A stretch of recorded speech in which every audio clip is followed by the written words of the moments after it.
This time of year, what are you guys seeing? Well, this time of year, when we get the seasons changing, it gets a little bit warmer. We tend to see a spike in the amount of fires that we have.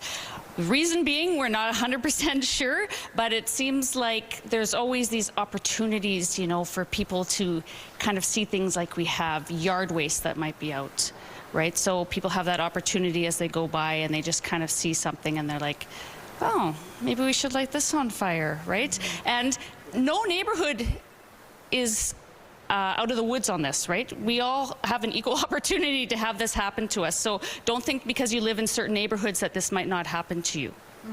So when it comes to what a homeowner can do, perhaps the do's and don'ts for, preventing this at your space, what's on the table? So a couple of things. Garbage. When it comes to putting out your garbage, maybe don't put it out the night before. Put it out the day of instead. Okay.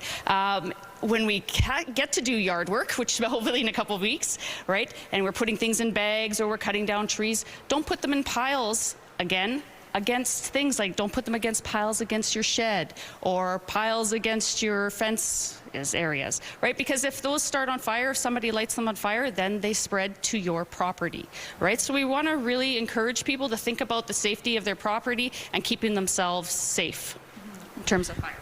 Mattresses too. That's something you had mentioned off camera. I'm like, oh, that's something else to keep in mind. When it comes to these vacant homes, this is something that I didn't know. When should or shouldn't you call 911?